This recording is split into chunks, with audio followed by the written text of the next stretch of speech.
The Epic of Gilgamesh, read by Richard Pascoe. Gilgamesh, king in Uruk. I will proclaim to the world the deeds of Gilgamesh. This was the man to whom all things were known. This was the king who knew the countries of the world. He was wise, he saw mysteries and knew secret things. He brought us a tale of the days before the flood. He went on a long journey, was weary, worn out with labor, and returning he rested. He engraved on a stone the whole story. When the gods created Gilgamesh, they gave him a perfect body. Shamash, the glorious sun, endowed him with beauty. Adad, the god of the storm, endowed him with courage. The great gods made his beauty perfect, surpassing all others, terrifying like a great wild bull. 2/3 they made him god, and 1/3 man. In Uruk he built walls, a great rampart, and the temple of blessed Ea, for the god of the firmament, Anu, and for Ishtar, the goddess of love. Look at it still today. The outer wall, where the cornice runs, it shines with the brilliance of copper, and the inner wall, it has no equal. Touch the threshold. It is ancient. Approach Ea, the dwelling of Ishtar, our lady of love and war, the like of which no latter-day king, no man alive, can equal. Climb upon the wall of Uruk, walk along it, I say. Regard the foundation terrace, and examine the masonry. Is it not burnt brick and good? The 7 sages laid the foundations. Gilgamesh went abroad in the world, but he met with none who could withstand his arms till he came to Uruk. But the men of Uruk muttered in their houses, Gilgamesh sounds the tocsin for his amusement. His arrogance has no bounds, by day or night. No son is left with his father, for Gilgamesh takes them all, even the children. Yet the king should be a shepherd to his people. His lust leaves no virgin to her lover, neither the warrior's daughter nor the wife of the noble. Yet this is the shepherd of the city, wise, comely, and resolute. The gods heard their lament. The gods of heaven cried to the Lord of Uruk, to Anu, the god of Uruk. A goddess made him strong as a savage bull. None can withstand his arms. No son is left with his father, for Gilgamesh takes them all. And is this the king, the shepherd of his people? His lust leaves no virgin to her lover, neither the warrior's daughter nor the wife of the noble. When Anu had heard their lamentation, the gods cried to Aruru, the goddess of creation, You made him, O Aruru, now create his equal. Let it be as like him as his own reflection, his second self, stormy heart for stormy heart. Let them contend together, and leave Uruk in quiet. So the goddess conceived an image in her mind, and it was of the stuff of Anu of the firmament. She dipped her hands in water, and pinched off clay. She let it fall in the wilderness, and noble Enkidu was created. There was virtue in him of the god of war, of Ninurta himself. His body was rough. He had long hair like a woman's. It waved like the hair of Nisaba, the goddess of corn. His body was covered with matted hair, like Samukhard's, the god of cattle. He was innocent of mankind. He knew nothing of the cultivated land. Enkidu ate grass in the hills with the gazelle, and lurked with wild beasts at the waterholes. He had joy of the water with the herds of wild game.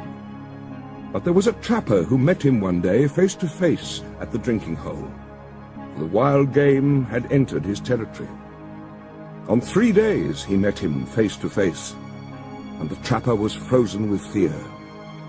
He went back to his house with the game that he had caught, and he was dumb, benumbed with terror. His face was altered like that of one who has made a long journey. With awe in his heart he spoke to his father, "Father, there is a man unlike any other, who comes down from the hills. He is the strongest in the world. He is like an immortal from heaven. He ranges over the hills with wild beasts and eats grass. He ranges through your land and comes down to the wells. I am afraid and dare not go near him.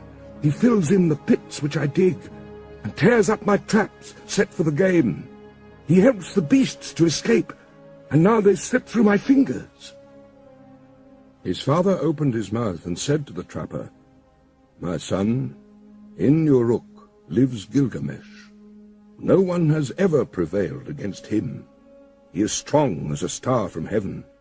Go to Uruk, find Gilgamesh, extol the strength of this wild man. Ask him to give you a harlot, a wanton from the temple of love.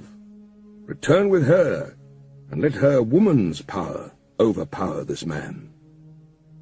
When next he comes down to drink at the wells, she will be there, stripped naked, and when he sees her beckoning, he will embrace her, and then the wild beasts will reject him."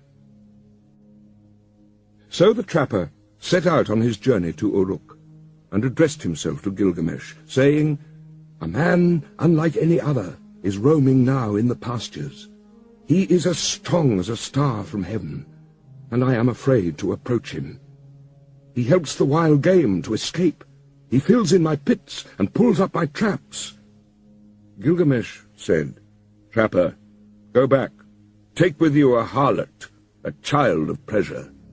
At the drinking hole she will strip, and when he sees her beckoning, he will embrace her, and the game of the wilderness will surely reject him." Now the trapper returned, taking the harlot with him. After a 3 days' journey, they came to the drinking hole, and there they sat down. The harlot and the trapper sat facing one another, and waited for the game to come. For the first day and for the second day, the two sat waiting. But on the third day the herds came. They came down to drink, and Enkidu was with them. The small wild creatures of the plains were glad of the water, and Enkidu with them, who ate grass with the gazelle, and was born in the hills. And she saw him, the savage man, come from far off in the hills. The trapper spoke to her. "There he is. Now, woman, make your breasts bare. Have no shame. Do not delay, but welcome his love. Let him see you naked. Let him possess your body. When he comes near, uncover yourself, and lie with him. Teach him, the savage man, your woman's art. When he murmurs love to you, the wild beasts that shared his life in the hills will reject him." She was not ashamed to take him. She made herself naked and welcomed his eagerness. As he lay on her, murmuring love, she taught him the woman's art. For 6 days and 7 nights they lay together, for Enkidu had forgotten his home in the hills. But when he was satisfied, he went back to the wild beasts. Then, when the gazelles saw him, they bolted away. When the wild creatures saw him, they fled. Enkidu would have followed, but his body was bound as though with a cord.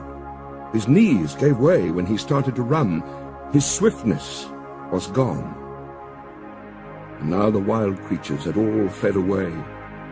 Enkidu was grown weak, for wisdom was in him, and the thoughts of a man were in his heart. So he returned, and sat down at the woman's feet, and listened intently to what she said. "You are wise, Enkidu, and now you have become like a god. Why do you want to run wild with the beasts of the hills? Come with me. I will take you to strong-walled Uruk, to the blessed temple of Ishtar, and of Anu, of love, and of heaven. There Gilgamesh lives, who is very strong, and like a wild bull he lords it over men. When she had spoken, Enkidu was pleased. He longed for a comrade, for one who would understand his heart. "Come, woman, and take me to that holy temple, to the house of Anu and of Ishtar, and to the place where Gilgamesh lords it over the people. I will challenge him boldly. I will cry out aloud in Uruk, 'I am the strongest here. I have come to change the old order. I am he who was born in the hills. I am he who is strongest of all.'" She said, "Let us go, and let him see your face. I know very well where Gilgamesh is in great Uruk. Oh, Enkidu, there all the people are dressed in their gorgeous robes. Every day is holiday. The young men and the girls are wonderful to see. How sweet they smell. All the great ones are roused from their beds. Oh, Enkidu, you who love life, I will show you Gilgamesh, a man of many moods. You shall look at him well in his radiant manhood. His body is perfect in strength and maturity. He never rests by night or day. He is stronger than you, so leave your boasting. Shamash, the glorious sun, has given favors to Gilgamesh, and Anu of the heavens, and Enlil, and Ea, the wise, has given him deep understanding, I tell you. Even before you have left the wilderness, Gilgamesh will know in his dreams that you are coming." Now Gilgamesh got up to tell his dream to his mother, Ninsun, one of the wise gods. "Mother, last night I had a dream. I was full of joy.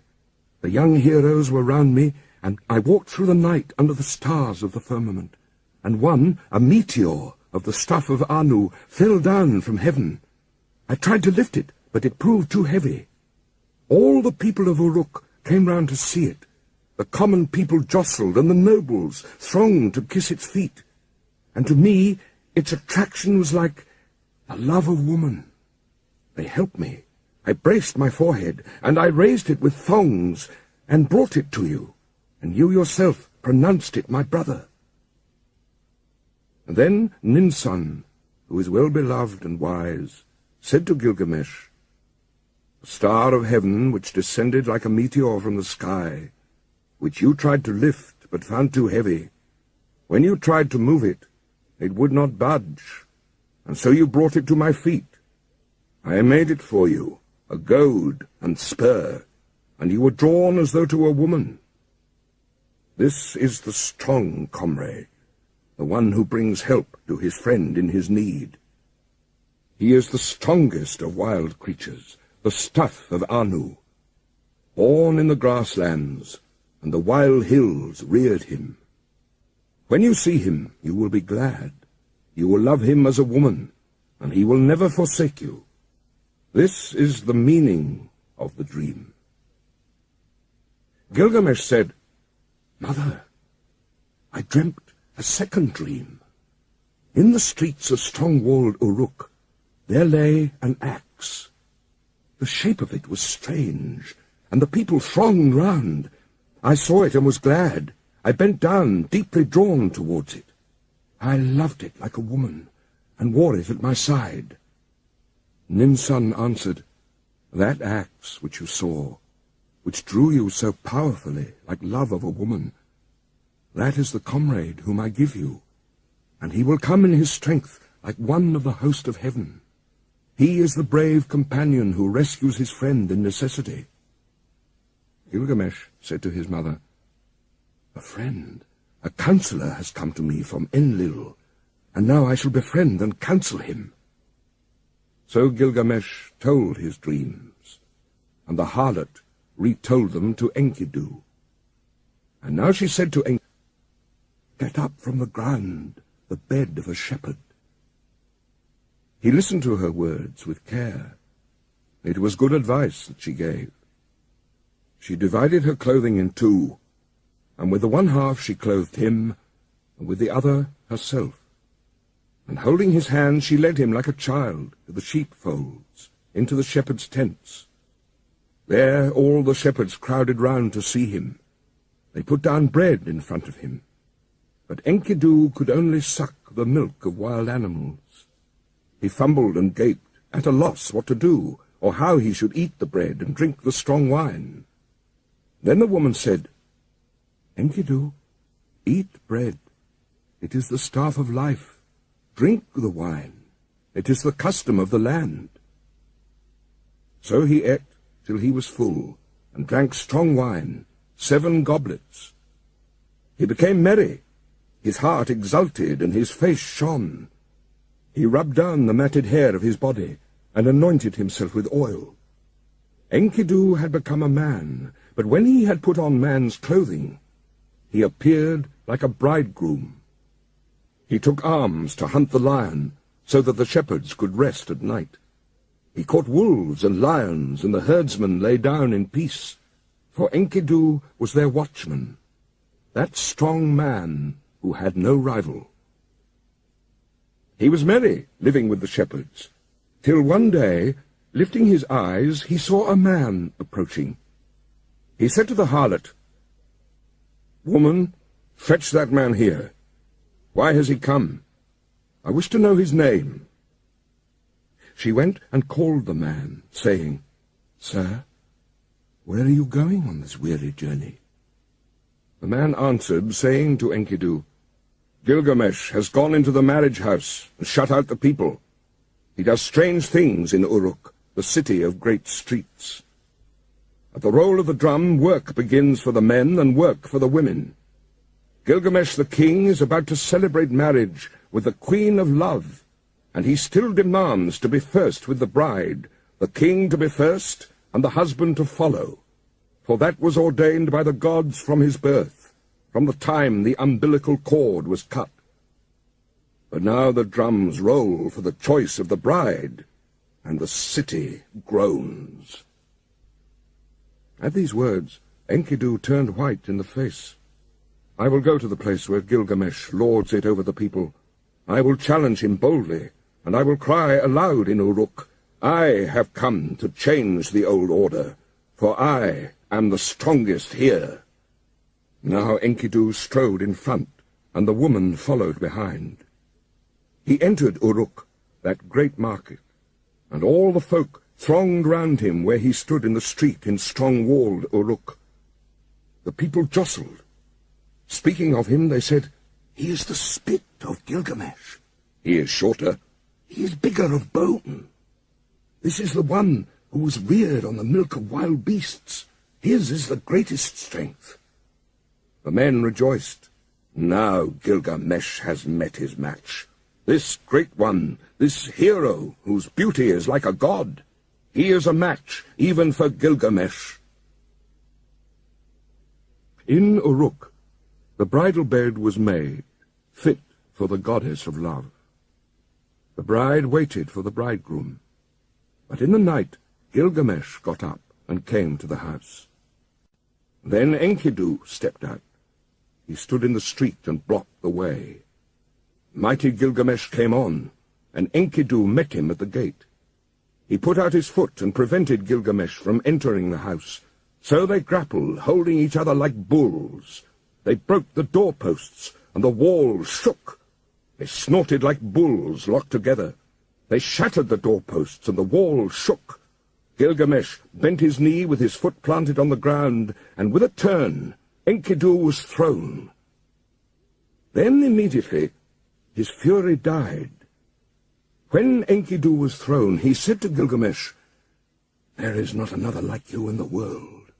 Ninsun, who is as strong as a wild ox in the byre, she was the mother who bore you. And now you are raised above all men, and Enlil has given you the kingship, for your strength surpasses the strength of men." So Enkidu and Gilgamesh embraced, and their friendship was sealed. Enlil of the mountain, the father of the gods, had decreed the destiny of Gilgamesh. So Gilgamesh dreamed, and Enkidu said, "The meaning of the dream is this. The Father of the gods has given you kingship. Such is your destiny. Everlasting life is not your destiny. Because of this, do not be sad at heart. Do not be grieved or oppressed. He has given you power to bind and to loose, to be the darkness and the light of mankind. He has given you unexampled supremacy over the people, victory in battle from which no fugitive returns, in forays and assaults from which there is no going back. But do not abuse this power. Deal justly with your servants in the palace. Deal justly before Shamhat. The eyes of Enkidu were full of tears, and his heart was sick. He sighed bitterly, and Gilgamesh met his eye and said, "My friend, why do you sigh so bitterly?" But Enkidu opened his mouth and said, "I am weak. My arms have lost their strength. The cry of sorrow sticks in my throat. I am oppressed by idleness." It was then that the Lord Gilgamesh turned his thoughts to the country of the living. On the land of cedars, the Lord Gilgamesh reflected. He said to his servant Enkidu, "I have not established my name stamped on bricks as my destiny decreed. Therefore I will go to the country where the cedar is felled. I will set up my name in the place where the names of famous men are written. And where no man's name is written, yet I will raise a monument to the gods. Because of the evil that is in the land, we will go to the forest and destroy the evil. For in the forest lives Humbaba, whose name is Hugeness, a ferocious giant." But Enkidu sighed bitterly and said, "When I went with the wild beasts ranging through the wilderness, I discovered the forest. Its length is 10,000 leagues in every direction. Enlil has appointed Humbaba to guard it, and armed him in 7-fold terrors. Terrible to all flesh is Humbaba. When he roars, it is like the torrent of the storm. His breath is like fire, and his jaws are death itself. He guards the cedars so well that when the wild heifer stirs in the forest, though she is 60 leagues distant, he hears her.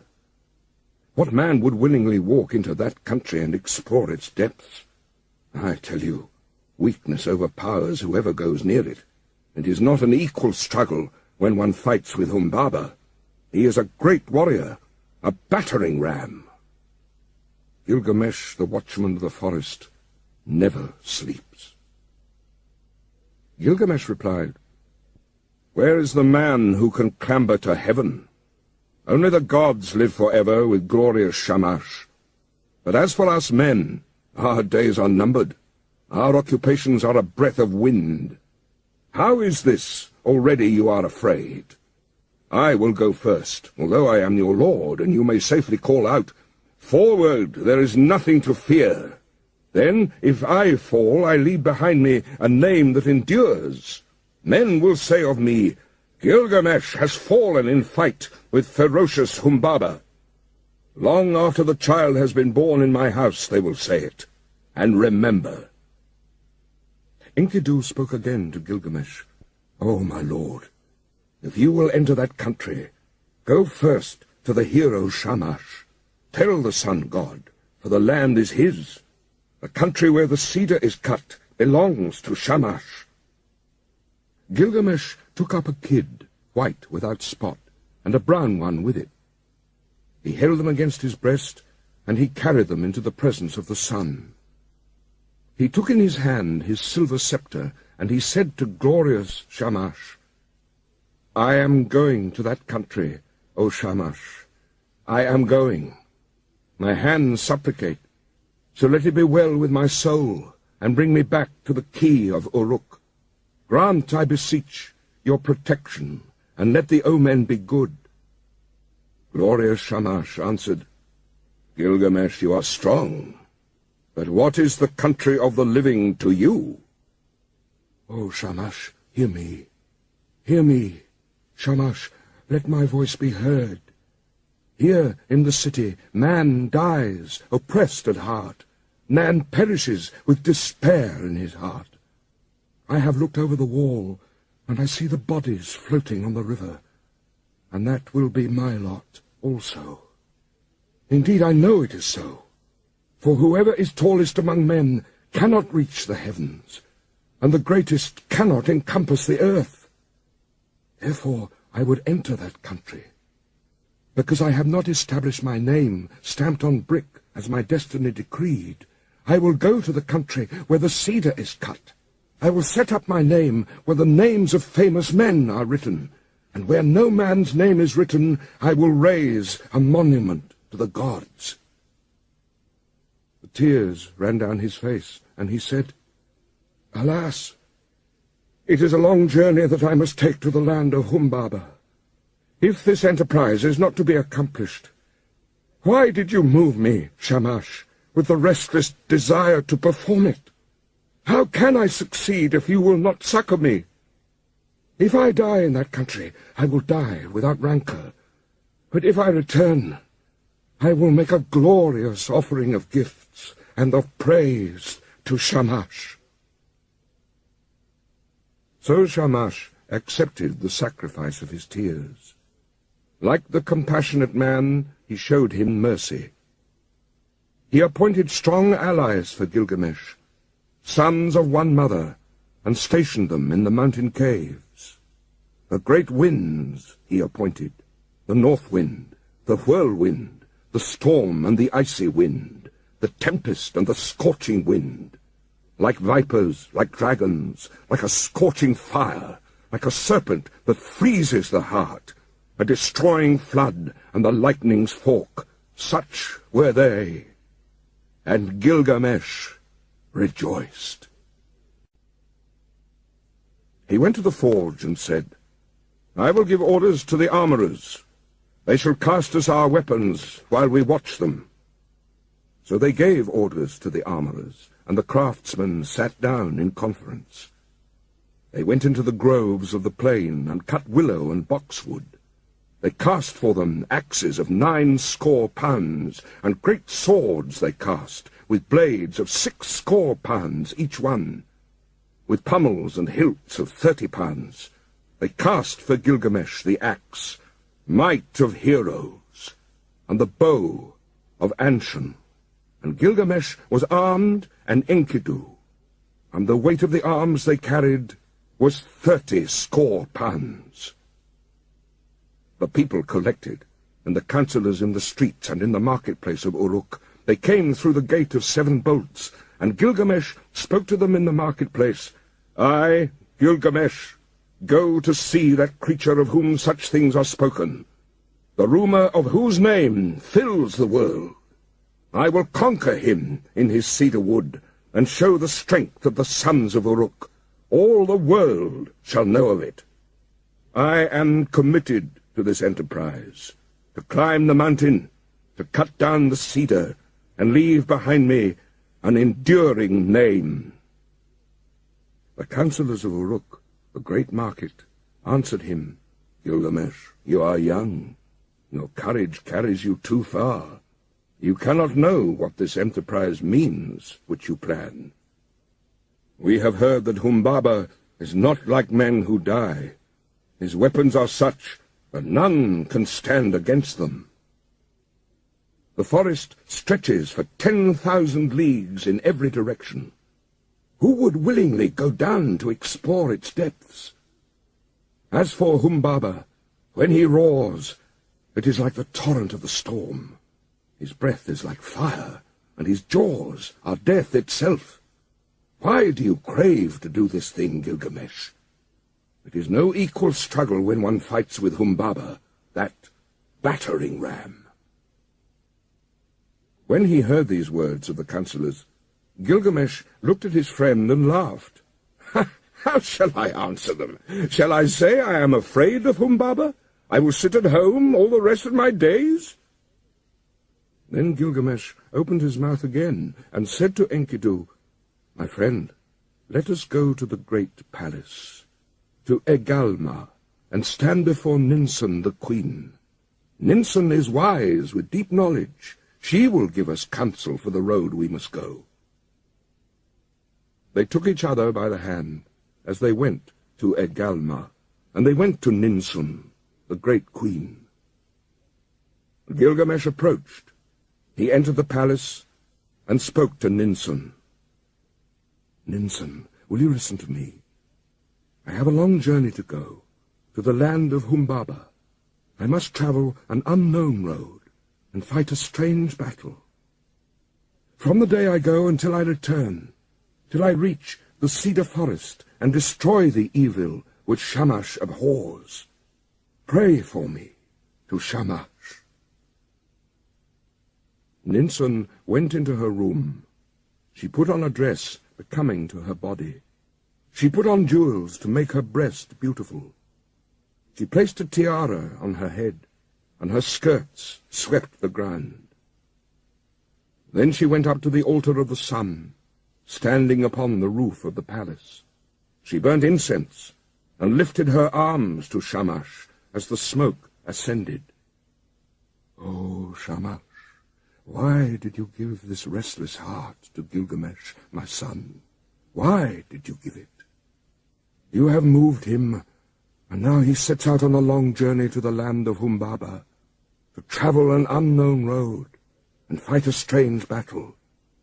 Therefore, from the day that he goes till the day he returns, until he reaches the cedar forest, until he kills Humbaba and destroys the evil thing which you, Shamash, abhor, do not forget him, but let the dawn, Aya, your dear bride, remind you always. And when day is done, give him to the watchman of the night to keep him from harm."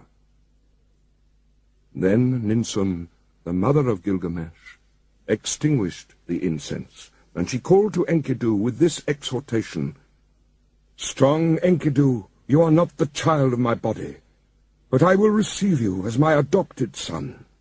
You are my other child, like the foundlings they bring to the temple. Serve Gilgamesh as a foundling serves the temple and the priestess who reared him. In the presence of my women, my votaries and hierophants, I declare it." Then she placed the amulet for a pledge round his neck, and she said to him, "I entrust my son to you. Bring him back to me safely." And now they brought to them the weapons. They put in their hands the great swords in their golden scabbards, and the bow and the quiver. Gilgamesh took the axe. He slung the quiver from his shoulder, and the bow of Anshun, and buckled the sword to his belt. And so they were armed and ready for the journey. Now all the people came and pressed on them and said, "When will you return to the city?" The councillors blessed Gilgamesh and warned him, "Do not trust too much in your own strength. Be watchful. Restrain your blows at first. The one who goes in front protects his companion. The good guide who knows the way guards his friend. Let Enkidu lead the way. He knows the road to the forest. He has seen Humbaba and is experienced in battles. Let him press first into the passes. Let him be watchful and look to himself. Let Enkidu protect his friend and guard his companion and bring him safe through the pitfalls of the road. We, the councillors of Uruk, entrust our king to you, O Enkidu. Bring him back safely to us." Again to Gilgamesh they said, "May Shamash give you your heart's desire. May he let you see with your eyes the thing accomplished which your lips have spoken. May he open a path for you where it is blocked, and a road for your feet to tread. May he open the mountains for your crossing, and may the night-time bring you the blessings of night. And Lugalbanda, your guardian god, stand beside you for victory. May you have victory in the battle, as though you fought with a child. Wash your feet in the river of Humbaba, to which you are journeying. In the evening dig a well, and let there always be pure water in your water-skin. Offer cold water to Shamash, and do not forget Lugalbanda." Then Enkidu opened his mouth and said, Forward! There is nothing to fear. Follow me, for I know the place where Humbaba lives, and the paths where he walks. Let the councillors go back. Here is no cause for fear." When the councillors heard this, they sped the hero on his way. "Go, Gilgamesh. May your guardian god protect you on the road, and bring you safely back to the key of Uruk." After 20 leagues, they broke their fast. After another 30 leagues, they stopped for the night. 50 leagues they walked in one day. In 3 days they had walked as much as a journey of a month and 2 weeks. They crossed 7 mountains before they came to the gate of the forest. Then Enkidu called out to Gilgamesh, "Do not go down into the forest. When I opened the gate, my hand lost its strength." Gilgamesh answered him, "Dear friend, do not speak like a coward. Have we got the better of so many dangers and travelled so far to turn back at last? You who are tried in wars and battles, hold close to me now, and you will feel no fear of death. Keep beside me, and your weakness will pass. Your trembling will leave your hand. Would my friend rather stay behind? No, we will go down together into the heart of the forest. Let your courage be roused by the battle to come. Forget death, and follow me, a man resolute in action, but one who is not foolhardy. When 2 go together, each will protect himself and shield his companion, and if they fall, they leave an enduring name."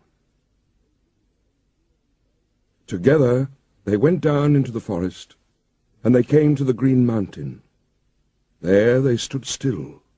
They were struck dumb. They stood still and gazed at the forest. They saw the height of the cedar. They saw the way into the forest and the track where Humbaba was used to walk. The way was broad and the going was good. They gazed at the mountain of cedars, the dwelling place of the gods and the throne of Ishtar. The hugeness of the cedar rose in front of the mountain. Its shade was beautiful, full of comfort. Mountain and glade were green with brushwood. There Gilgamesh dug a well before the setting sun. He went up the mountain and poured out fine meal on the ground and said, "O mountain dwelling of the gods, bring me a favourable dream." Then they took each other by the hand and lay down to sleep. And sleep that flows from the night lapped over them. Gilgamesh dreamed, and at midnight sleep left him, and he told his dream to his friend, Enkidu. "What was it that woke me, if you did not?" "My friend, I have dreamt a dream." "Get up. Look at the mountain precipice. Sleep that the gods sent me is broken." "Oh, my friend, what a dream I have had. Terror and confusion. I seized hold of a wild bull in the wilderness.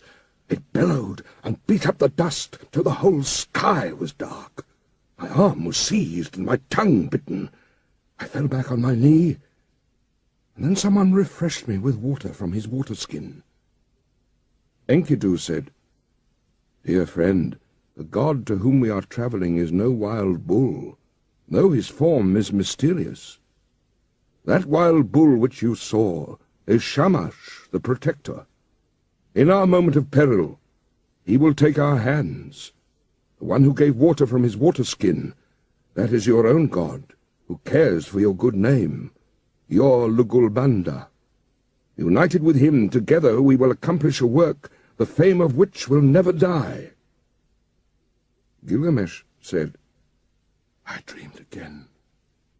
We stood in a deep gorge of the mountain, and beside it we two were like the smallest of swamp flies. And suddenly the mountain fell. It struck me and caught my feet from under me. Then came an intolerable light blazing out, and in it was one whose grace and whose beauty were greater than the beauty of this world. He pulled me out from under the mountain, He gave me water to drink, and my heart was comforted, and he set my feet on the ground. Then Enkidu, the child of the plains, said, "Let us go down from the mountain, and talk this thing over together." He said to Gilgamesh, the young god, "Your dream is good. Your dream is excellent. The mountain which you saw is Humbaba. Now surely we will seize and kill him, and throw his body down as the mountain fell on the plain." The next day, after 20 leagues, they broke their fast, and after another 30 they stopped for the night. They dug a well before the sun had set, and Gilgamesh ascended the mountain. He poured out fine meal on the ground and said, "O mountain, dwelling of the gods, send a dream for Enkidu. Make him a favorable dream." The mountain fashioned a dream for Enkidu. It came an ominous dream. A cold shower passed over him. It caused him to cower like the mountain barley under a storm of rain. But Gilgamesh sat with his chin on his knees, till the sleep which flows over all mankind lapped over him. Then at midnight sleep left him. He got up and said to his friend, "Did you call me? Or why did I wake? Did you touch me? Or why am I terrified? Did not some god pass by?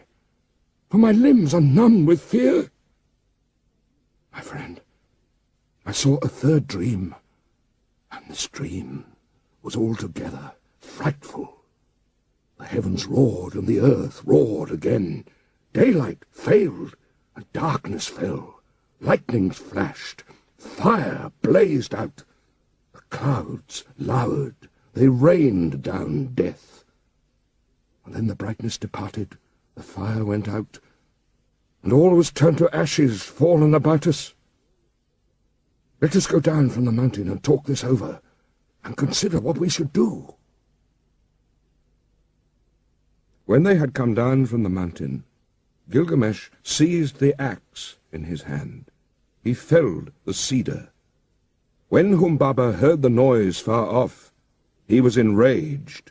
He cried out, "Who is this that has violated my woods, cut down my cedar?" But glorious Shamash called to them out of heaven, "Go forward, do not be afraid." But now Gilgamesh was overcome by weakness, for sleep had seized him suddenly. A profound sleep held him. He lay on the ground, stretched out, speechless, as though in a dream. When Enkidu touched him, he did not rise. When he spoke to him, he did not reply.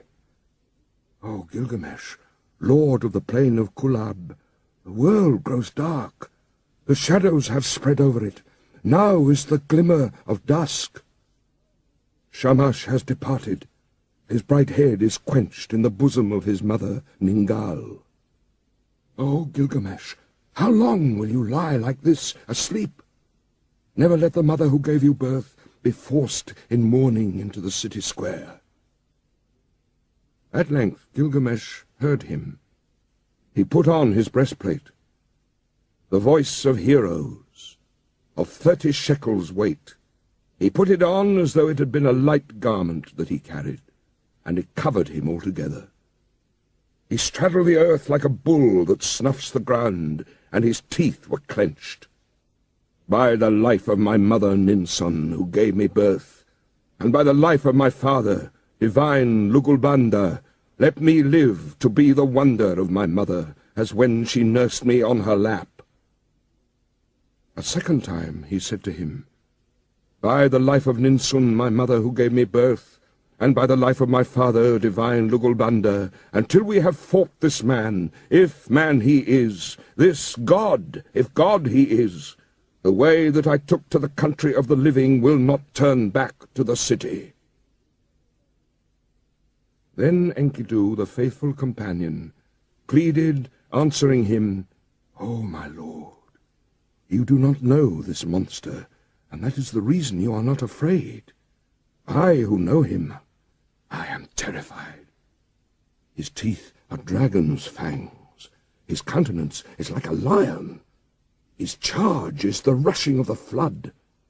With his look he crushes alike the trees of the forest and reeds in the swamp. Oh, my lord, you may go on if you choose into this land, but I will go back to the city. I will tell the lady your mother all your glorious deeds till she shouts for joy. And then I will tell the death that followed, till she weeps for bitterness. But Gilgamesh said, Immolation and sacrifice are not yet for me. The boat of the dead shall not go down, nor the 3-ply cloth be cut for my shrouding. Not yet will my people be desolate, nor the pyre be lit in my house, and my dwelling burnt on the fire. Today give me your aid, and you shall have mine. What then can go amiss with us two? All living creatures born of the flesh shall sit at last in the boat of the west, and when it sinks, when the boat of Madgilum sinks, they are gone. But we shall go forward and fix our eyes on this monster. If your heart is fearful, throw away fear. If there is terror in it, throw away terror. Take your axe in your hand and attack. He who leaves the fight unfinished is not at peace. Humbaba came out from his strong house of cedar, and then Enkidu called out, O Gilgamesh, remember now your boasts in Uruk. Forward! Attack, son of Uruk! There is nothing to fear. When he heard these words, his courage rallied. He answered, Make haste. Close in. If the watchman is there, do not let him escape to the woods, where he will vanish. He has put on the first of his 7 splendors, but not yet the other 6. Let us trap him before he is armed. Like a raging wild bull, he snuffed the ground. The watchman of the woods turned full of threatenings. He cried out. Humbaba came from his strong house of cedar. He nodded his head and shook it, menacing Gilgamesh. And on him he fastened his eye, the eye of death. And then Gilgamesh called to Shamash, and his tears were flowing. "Oh, glorious Shamash! I have followed the road you commanded, but now, if you send no succor, how shall I escape?" Glorious Shamash heard his prayer, and he summoned the great wind, the north wind, the whirlwind, the storm and the icy wind, the tempest and the scorching wind. They came like dragons, like a scorching fire, like a serpent that freezes the heart, a destroying flood and the lightning's fork. The 8 winds rose up against Humbaba. They beat against his eyes. He was gripped, unable to go forward or back. Gilgamesh shouted, "By the life of Ninsun, my mother, and divine Lugalbanda, my father, in the country of the living, in this land I have discovered your dwelling. My weak arms and my small weapons I have brought to this land against you, and now I will enter your house." So he felled the first cedar, and they cut the branches and laid them at the foot of the mountain. At the first stroke Humbaba blazed out, but still they advanced. They felled 7 cedars and cut and bound the branches and laid them at the foot of the mountain, and 7 times Humbaba loosed his glory on them. As the 7th blaze died out, they reached his lair. He slapped his thigh in scorn. He approached like a noble wild bull roped on the mountain, a warrior whose elbows are bound together. The tears started to his eyes, and he was pale. "Gilgamesh, let me speak. I have never known a mother, no, nor a father who reared me. I was born of the mountain. He reared me, and Enlil made me the keeper of this forest. Let me go free, Gilgamesh, and I will be your servant. You shall be my lord. All the trees of the forest that I tended on the mountain shall be yours. I will cut them down and build you a palace." He took him by the hand, and led him to his house, so that the heart of Gilgamesh was moved with compassion. He swore by the heavenly life, by the earthly life, by the underworld itself, O Enkidu, should not the snared bird return to its nest, and the captive man return to his mother's arms? Enkidu answered, The strongest of men will fall to fate if he has no judgment. Namtar, the evil fate that knows no distinction between men, will devour him. If the snared bird returns to its nest, if the captive man returns to his mother's arms, then you, my friend, will never return to the city where the mother is waiting who gave you birth. He will bar the mountain road against you, and make the pathways impassable. Humbaba said, Enkidu, what you have spoken is evil. You, a hireling, dependent for your bread. In envy and for fear of a rival, you have spoken evil words. Enkidu said, Do not listen, Gilgamesh. This Humbaba must die. Kill Humbaba first, and his servants after. But Gilgamesh said, If we touch him, the blaze and the glory of light will be put out in confusion. The glory and glamour will vanish. Its rays will be quenched. Enkidu said to Gilgamesh, Not so, my friend. First entrap the bird, and where shall the chicks run then? Afterwards we can search out the glory and the glamour, when the chicks run distracted through the grass. Gilgamesh listened to the word of his companion. He took the axe in his hand, he drew the sword from his belt, and he struck Humbaba with a thrust of the sword to the neck, and Enkidu, his comrade, struck the second blow. At the third blow, Humbaba fell. Then there followed confusion, for this was the guardian of the forest whom they had felled to the ground. For as far as 2 leagues the cedars shivered when Enkidu felled the watcher of the forest, he at whose voice Hermon and Lebanon used to tremble. Now the mountains were moved, and all the hills, for the guardian of the forest was killed. They attacked the cedars, the 7 splendors of Humbaba were extinguished. So they pressed on into the forest, bearing the sword of 8 talents. They uncovered the sacred dwellings of the Anunnaki, and while Gilgamesh felled the first of the trees of the forest, Enkidu cleared their roots as far as the banks of Euphrates. They set Humbaba before the gods, before Enlil. They kissed the ground, and dropped the shroud, and set the head before him. When he saw the head of Humbaba, Enlil raged at them. Why did you do this thing? From henceforth, may the fire be on your faces. May it eat the bread that you eat. May it drink where you drink. Then Enlil took again the blaze and the 7 splendors that had been Humbaba's. He gave the first to the river, and he gave to the lion, to the stone of execration, to the mountain, and to the dreaded daughter of the queen of hell. O Gilgamesh, king and conqueror of the dreadful blaze, wild bull who plunders the mountain, who crosses the sea, glory to him. And from the brave, the greater glory is Enki's.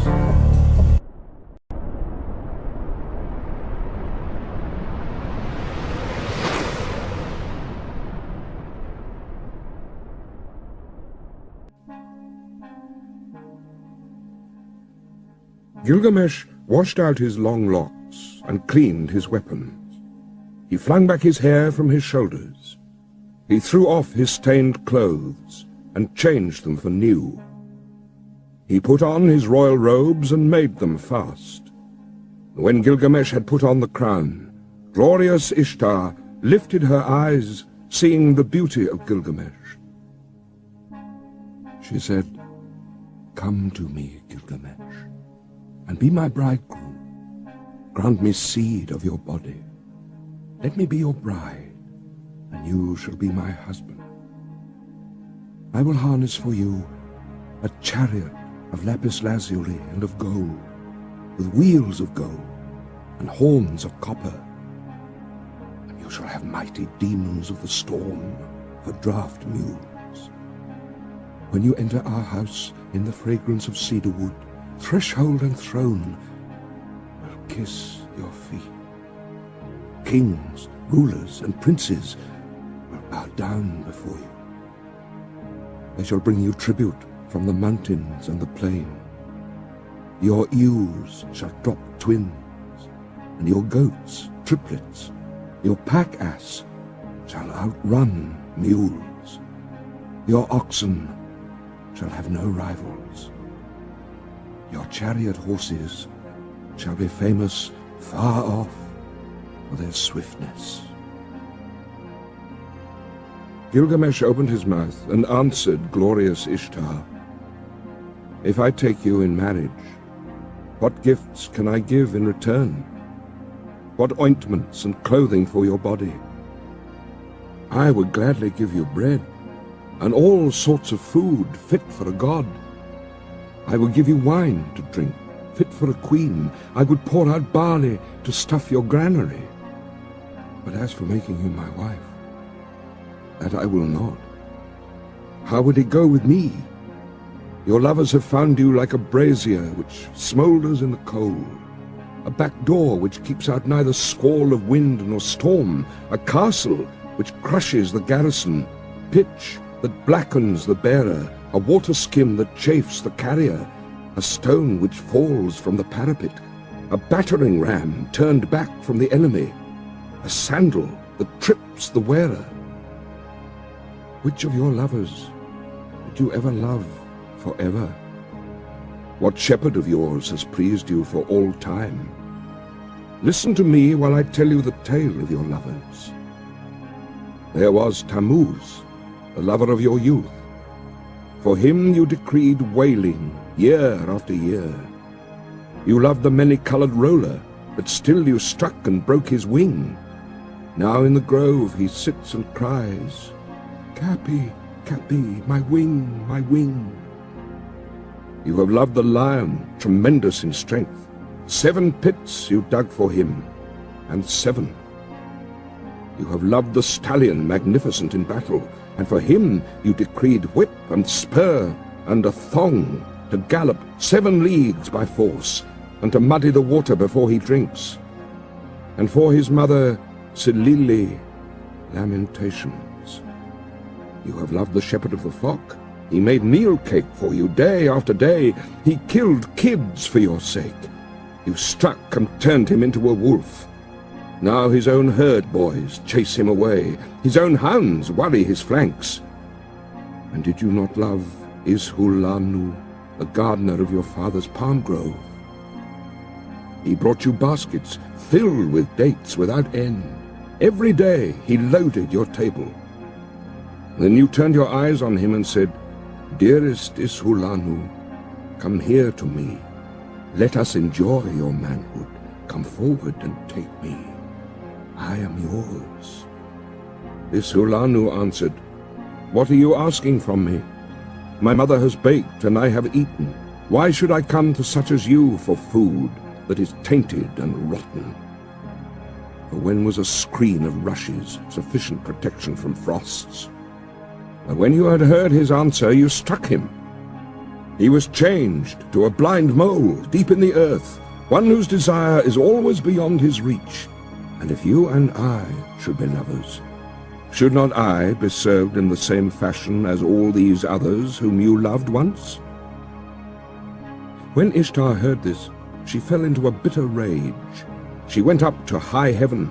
Her tears poured down in front of her father Anu, and Antum, her mother. She said, "My father, Gilgamesh, has heaped insults on me.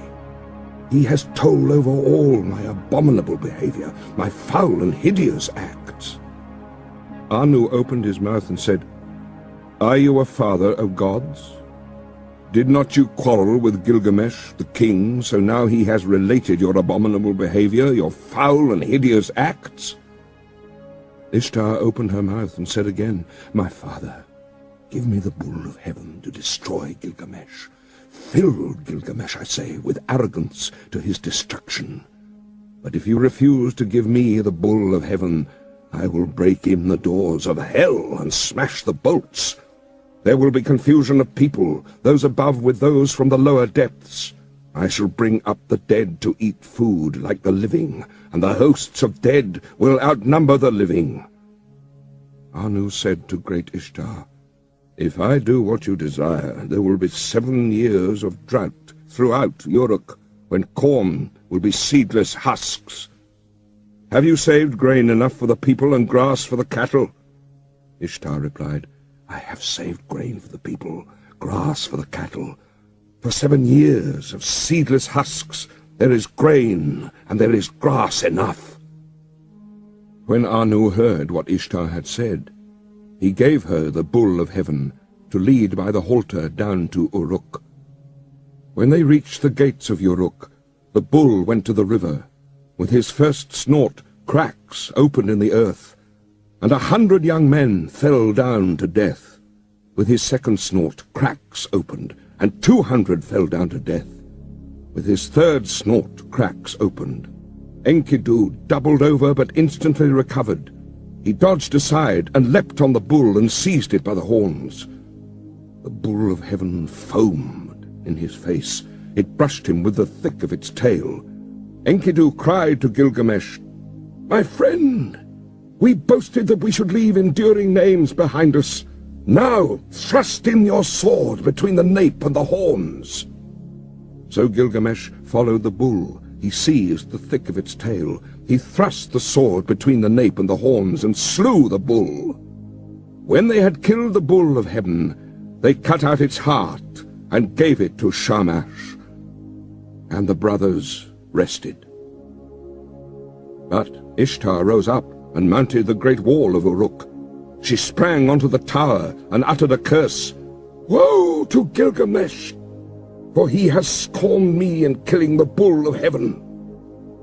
When Enkidu heard these words, he tore out the bull's right thigh and tossed it in her face, saying, If I could lay my hands on you, it is this I should do to you, and lash the entrails to your side.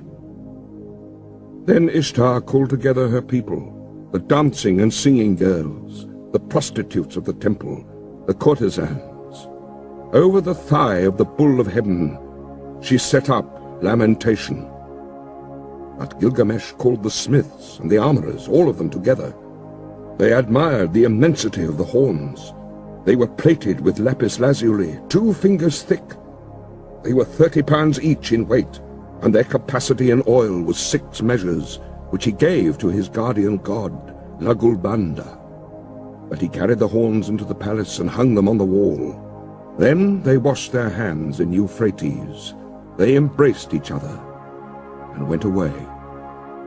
They drove through the streets of Uruk, where the heroes were gathered to see them, and Gilgamesh called to the singing girls, Who is the most glorious of the heroes? Who is most eminent among men? Gilgamesh is the most glorious of heroes. Gilgamesh is most eminent among men. And now there was feasting and celebrations and joy in the palace, till the heroes lay down, saying, Now we will rest for the night. When the daylight came, Enkidu got up and cried to Gilgamesh, Oh, my brother, such a dream I had last night. Anu, Enlil, Ea, and heavenly Shamash took counsel together, and Anu said to Enlil, Because they have killed the bull of heaven, and because they have killed Humbaba, who guarded the cedar mountain, one of the 2 must die. And then glorious Shamash answered the hero Enlil, It was by your command they killed the bull of heaven, and killed Humbaba, and must Enkidu die, although innocent? Enlil flung round in rage at glorious Shamash. You dare to say this? You who went about with them every day like one of themselves? So Enkidu lay stretched out before Gilgamesh. His tears ran down in streams, and he said to Gilgamesh, Oh, my brother, so dear as you are to me. Brother, yet they will take me from you. Again he said, I must sit down on the threshold of the dead. and never again will I see my dear brother with my eyes." While Enkidu lay alone in his sickness, he cursed the gate as though it was living flesh.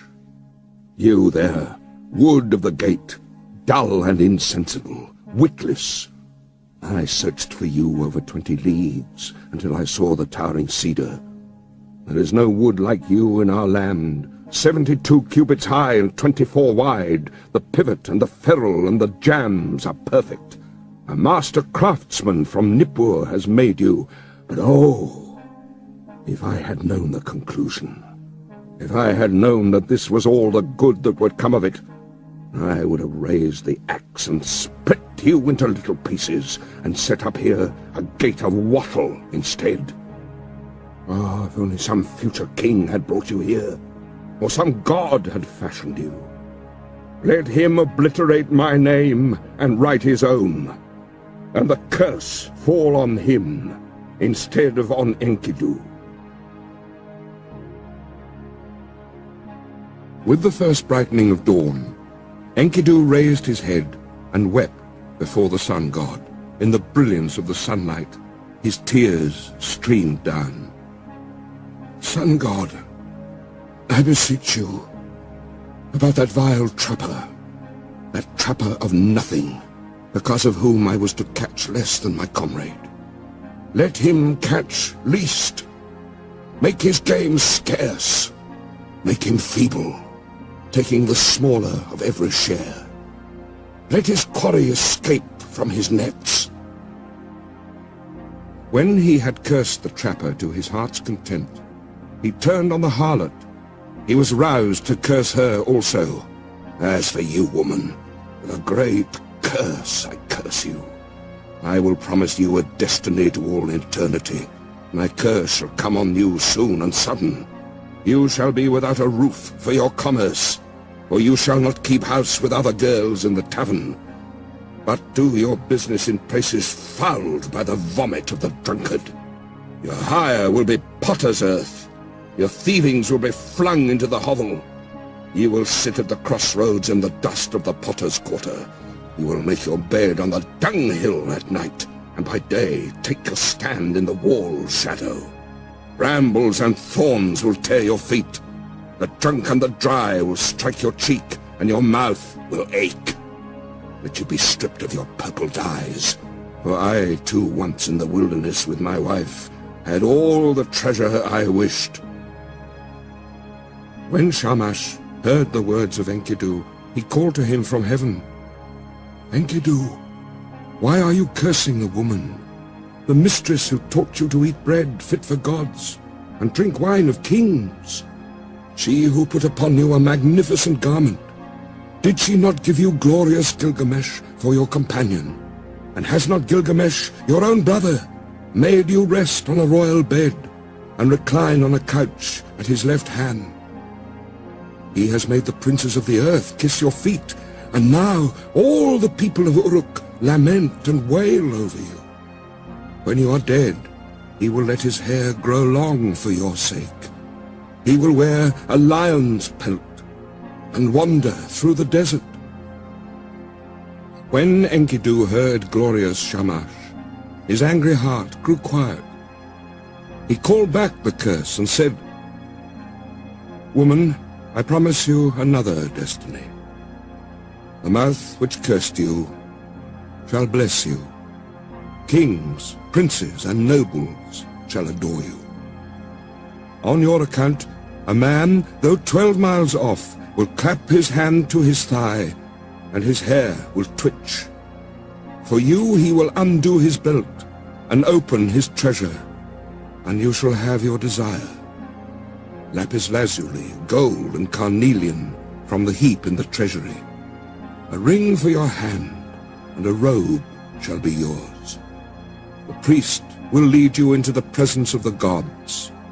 On your account, a wife, a mother of 7, was forsaken." As Enkidu slept alone in his sickness, in bitterness of spirit, he poured out his heart to his friend. "It was I who cut down the cedar, I who leveled the forest, I, who slew Humbaba, and now see what has become of me. Listen, my friend. This is the dream I dreamt last night. The heavens roared, and earth rumbled back an answer. Between them stood I, before an awful being, a somber-faced man-bird. He had directed on me his purpose. His was a vampire face. His foot was a lion's foot. His hand was an eagle's talon. He fell on me, and his claws were in my hair. He held me fast, and I smothered. And then he transformed me so that my arms became wings covered with feathers. He turned his stare towards me, and he led me away to the palace of Akkalla, the Queen of Darkness, to the house from which none who enters ever returns, down the road from which there is no coming back. There is the house whose people sit in darkness. Dust is their food, and clay their meat. They are clothed like birds with wings for covering. They see no light. They sit in darkness. I entered the house of dust, and I saw the kings of the earth, their crowns put away forever. Rulers and princes, all those who once wore kingly crowns and ruled the world in the days of old. They who had stood in the place of the gods, like Anu and Enlil, stood now like servants to fetch baked meats in the house of dust, to carry cooked meat and cold water from the waterskin. In the house of dust which I entered were high priests and acolytes, priests of the incantation and of ecstasy. There were servers of the temple, and there was Etana, that king of Kish, whom the eagle carried to heaven in the days of old. I saw also Samukan, god of cattle, and there was Eresh-Kigal, the queen of the underworld, and Belit-Sheri squatted in front of her, she who is recorder of the gods and keeps the book of death. She held a tablet from which she read. She raised her head, she saw me and spoke. Who has brought this one here? Then I awoke like a man drained of blood, who wanders alone in a waste of rushes, like one whom the bailiff has seized, and his heart pounds with terror. Gilgamesh had peeled off his clothes. He listened to his words, and wept quick tears. Gilgamesh listened, and his tears flowed. He opened his mouth and spoke to Enkidu. Who is there in strong-walled Uruk who has wisdom like this? Strange things have been spoken. Why does your heart speak strangely? The dream was marvelous, but the terror was great. We must treasure the dream, whatever the terror. For the dream has shown that misery comes at last to the healthy man. The end of life is sorrow. And Gilgamesh lamented, Now I will pray to the great gods, for my friend had an ominous dream. This day on which Enkidu dreamed came to an end, and he lay stricken with sickness. One whole day he lay on his bed, and his suffering increased. He said to Gilgamesh, the friend on whose account he had left the wilderness, Once I ran for you, for the water of life, and I now have nothing. A second day he lay on his bed, and Gilgamesh watched over him, but the sickness increased. A third day he lay on his bed. He called out to Gilgamesh, rousing him up.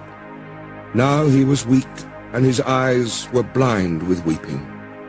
10 days he lay, and his suffering increased. 11 and 12 days he lay on his bed of pain. Then he called to Gilgamesh, My friend, the great goddess cursed me, and I must die in shame.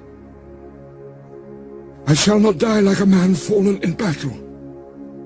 I feared to fall, but happy is the man who falls in the battle.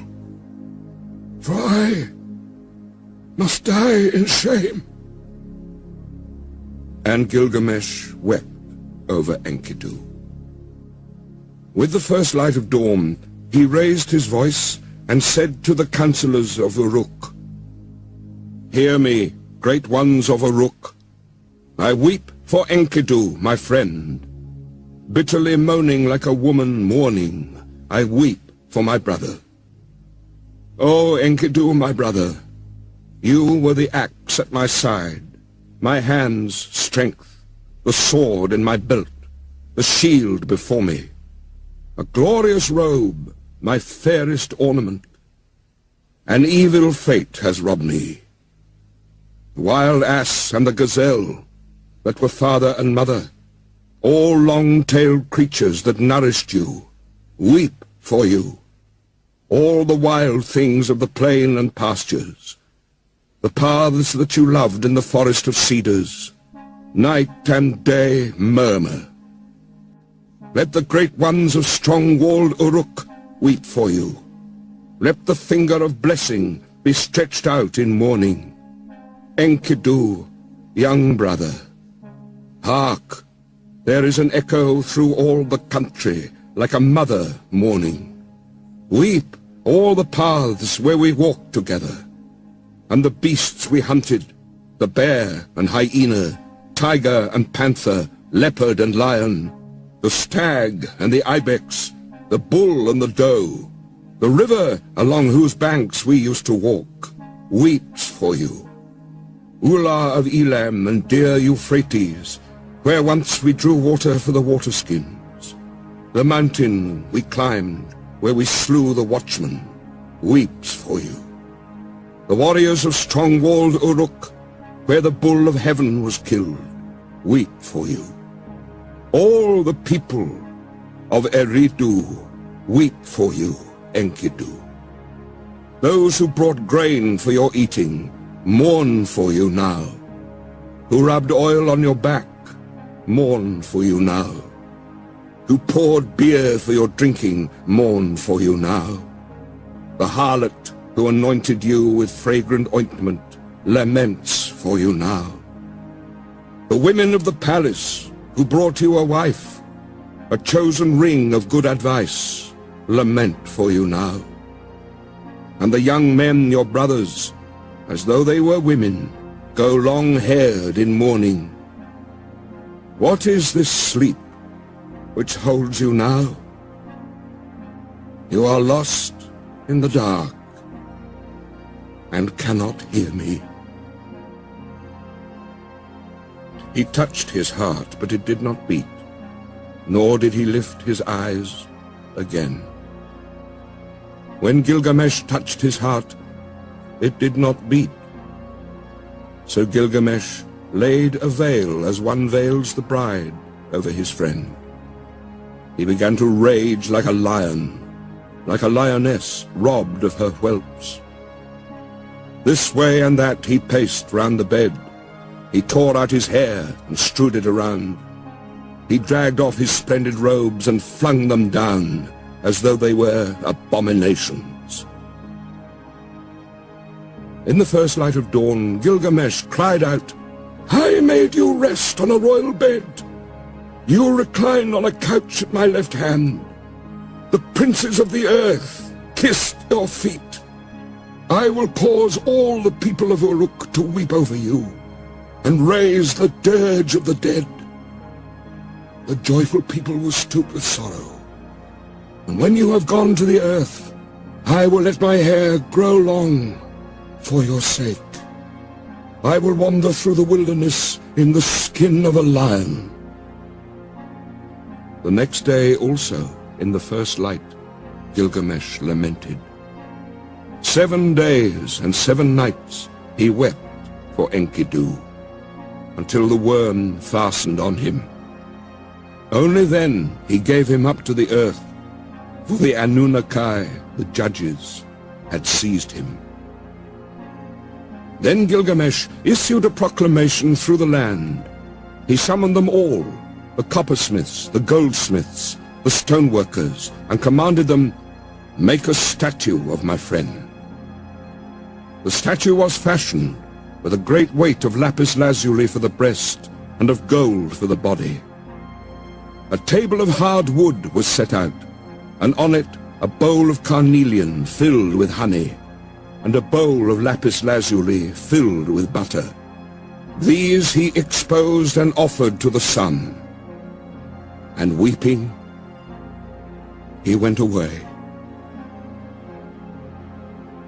Bitterly Gilgamesh wept for his friend Enkidu.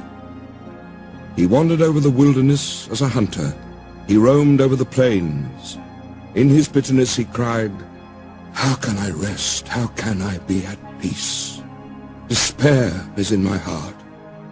What my brother is now, that shall I be when I am dead. Because I am afraid of death, I will go as best I can to find Utnapishtim, whom they call the Far Away, for he has entered the assembly of the gods." So Gilgamesh traveled over the wilderness. He wandered over the grasslands, a long journey, in search of Utnapishtim, whom the gods took after the deluge. And they set him to live in the land of Dilmun, in the garden of the sun. And to him alone of men they gave everlasting life. At night, when he came to the mountain passes, Gilgamesh prayed, "In these mountain passes long ago, I saw lions, I was afraid, and I lifted my eyes to the moon. I prayed, and my prayers went up to the gods. So now, O moon god, Sin, protect me." When he had prayed, he lay down to sleep, until he was woken from out of a dream. He saw the lions around him, glorying in life. Then he took his axe in his hand, he drew his sword from his belt, and he fell upon them like an arrow from the string, and struck and destroyed and scattered them. So at length Gilgamesh came to Mashu, the great mountains, about which he had heard many things, which guard the rising and the setting sun. Its twin peaks are as high as the wall of heaven, and its paps reach down to the underworld. At its gate the scorpions stand guard, half man and half dragon. Their glory is terrifying. Their stare strikes death into men. Their shimmering halo sweeps the mountains that guard the rising sun. When Gilgamesh saw them, he shielded his eyes for the length of a moment only. Then he took courage and approached.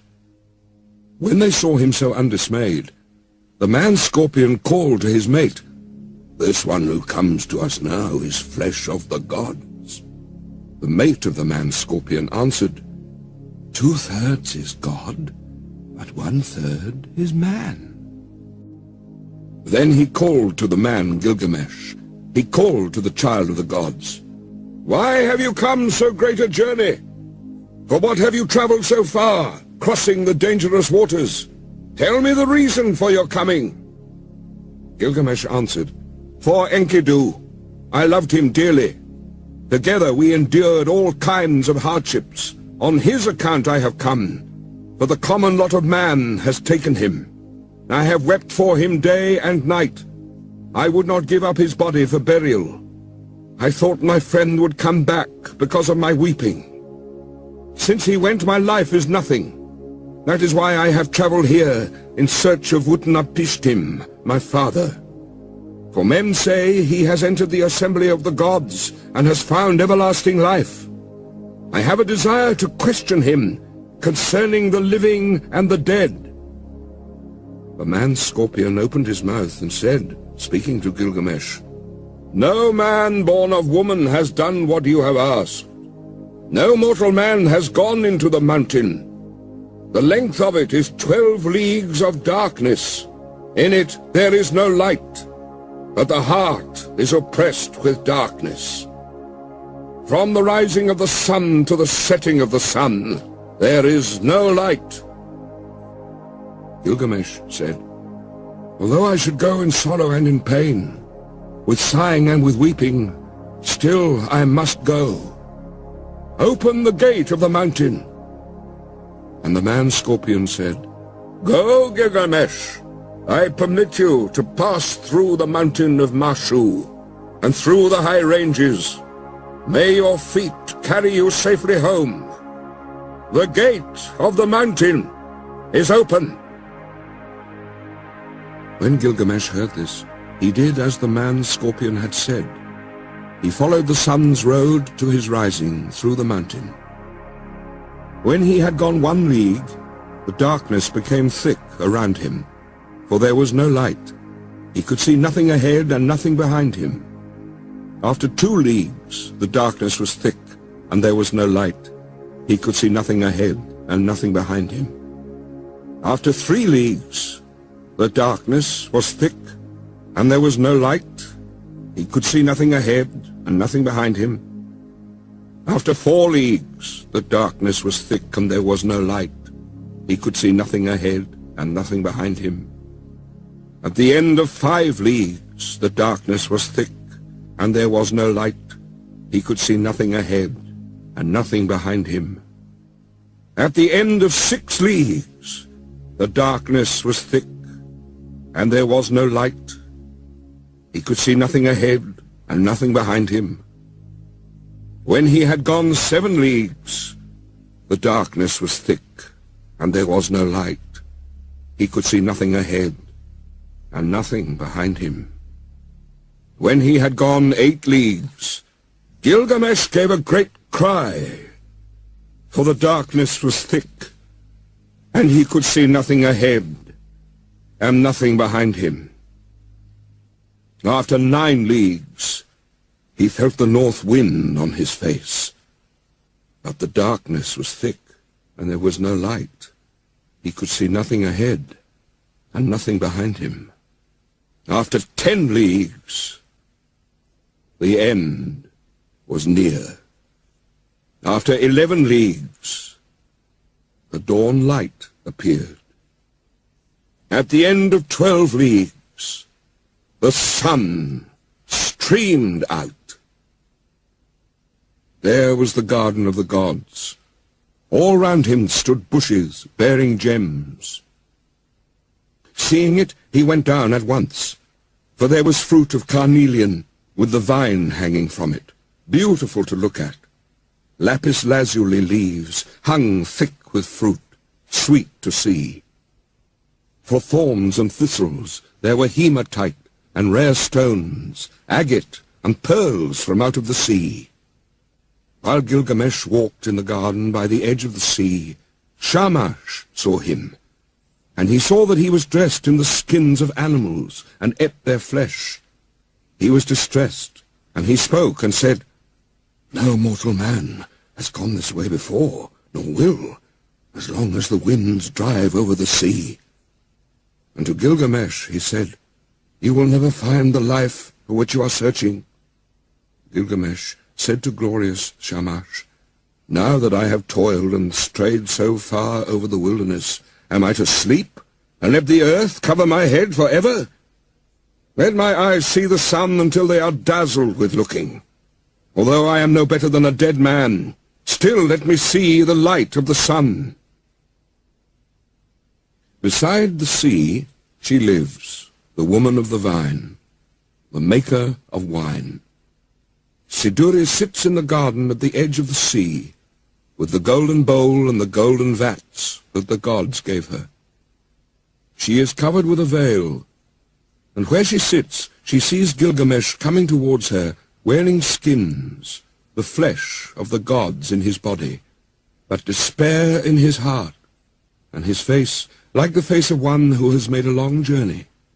She looked, and as she scanned the distance, she said in her own heart, "Surely this is some felon. Where is he going now?" And she barred her gate against him with the crossbar and shot home the bolt. But Gilgamesh, hearing the sound of the bolt, threw up his head and lodged his foot in the gate.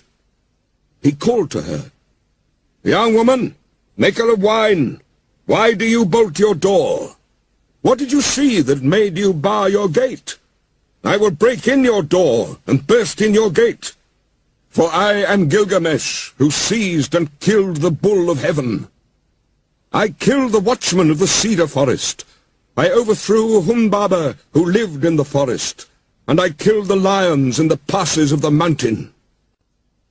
Then Siduri said to him, "If you are that Gilgamesh who seized and killed the bull of heaven, who killed the watchman of the cedar forest, who overthrew Humbaba that lived in the forest, and killed the lions in the passes of the mountain, why are your cheeks so starved? And why is your face so drawn? Why is despair in your heart, and your face like the face of one who has made a long journey? Yes, why is your face burned from heat and cold? And why do you come here, wandering over the pastures in search of the wind?" Gilgamesh answered her, "And why should not my cheeks be starved and my face drawn? Despair is in my heart, and my face is the face of one who has made a long journey. It was burned with heat and with cold. Why should I not wander over the pastures in search of the wind? My friend, my younger brother, he who hunted the wild ass of the wilderness and the panther of the plains, my friend, my younger brother, who seized and killed the bull of heaven and overthrew Humbaba in the cedar forest, my friend, who was very dear to me and who endured dangers beside me, Enkidu, my brother, whom I loved. The end of mortality has overtaken him. I wept for him 7 days and nights, till the worm fastened on him. Because of my brother, I am afraid of death. Because of my brother, I stray through the wilderness and cannot rest. But now, young woman, maker of wine, since I have seen your face, do not let me see the face of death, which I dread so much." She answered, "Gilgamesh, where are you hurrying to? You will never find that life for which you are looking. When the gods created man, they allotted to him death, but life they retained in their own keeping. As for you, Gilgamesh, fill your belly with good things, day and night, night and day. Dance and be merry, feast and rejoice. Let your clothes be fresh, bathe yourself in water, cherish the little child that holds your hand, and make your wife happy in your embrace. For this, too, is the lot of man." But Gilgamesh said to Siduri, the young woman, "How can I be silent? How can I rest, when Enkidu, whom I love, is dust? And I too shall die, and be laid in the earth. You live by the seashore, and look into the heart of it. Young woman, tell me now, which is the way to Utnapishtim, the son of Tutu?